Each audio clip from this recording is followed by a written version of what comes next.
Yeah. Hey there YouTube, it's Andy, and the tea of the day today is lemon tea cake. It's over in this region where you can't really see, but it's there. And the book that I'm going to be reviewing today is Venom by Fiona Paul. This was a gift from a friend for my birthday because she didn't really want to read it, and I did, so she gave it to me along with another book that is possible to be reviewed later. But with this, Venom is a mystery. I don't really like mysteries half the time because I end up figuring out who the culprit is, and that makes it no fun for me, and then I just kind of end up putting it down and never picking it back up. But Venom is about a girl named Cassandra, who is one of the elite in Italy.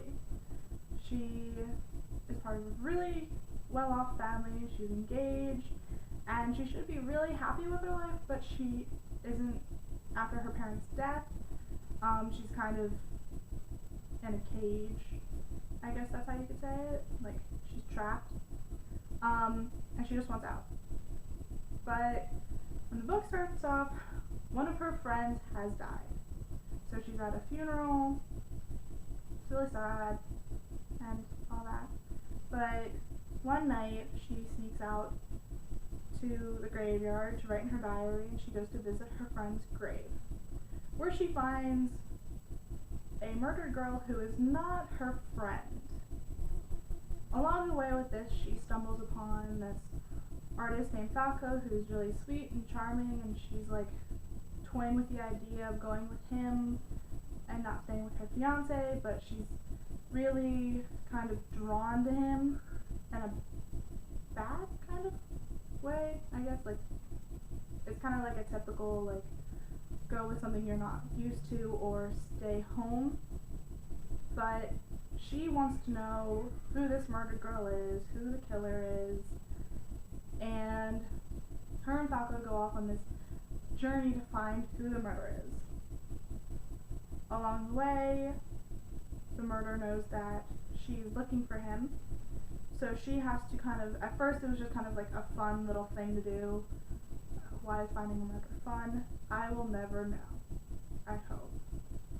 But with all of that mixed in, it becomes more of a find him so he doesn't kill her situation, but she has to hide it from her aunt who she lives with, or else she would be in a world of trouble because she's supposed to be like the typical good girl, noble of the time, and it's just a really fun journey for them. I enjoyed it, surprisingly. When I first picked it up and found out it was a mystery, I was like, oh great, another mystery, I can figure this out. And then I thought I did, but I didn't.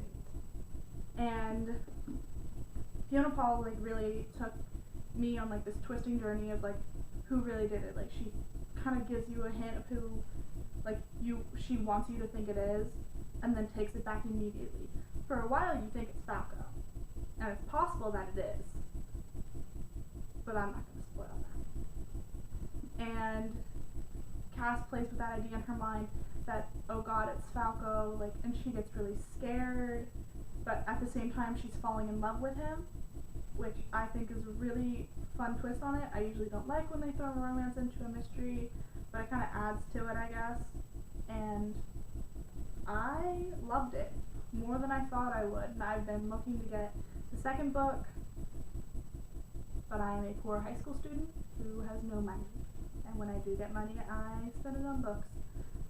So I'm hoping to get more because I really want to know what happens more with Cass and what, like, who she ends up picking, like staying home or going off and exploring the world. But she really finds herself in this book. I enjoyed it. The setting, the way it's described, is very beautiful. It's kind of in the Renaissance time where there's a lot of artists in Italy, and I'm a big history buff, and it was very accurately described from the research I've done before. The romance is really sweet. I usually am not one for like a sweet romance. Like, it's very romantic but kind of cliche at the same time. I enjoyed it personally. I hope you would too. But it's also just like a really beautiful book. I mean, it's got uneven pages, and it's got each new chapter. There's a new, like, it's a black page with, it's like kind of strange. It's all about death most of the time, which I'm fine with because I'm a very morbid person. But I quite enjoyed it more than I thought. So if you're really into mysteries, you'll like it. If you're not so into mysteries, you'll like it. But that's my review for the day. See you in the next chapter.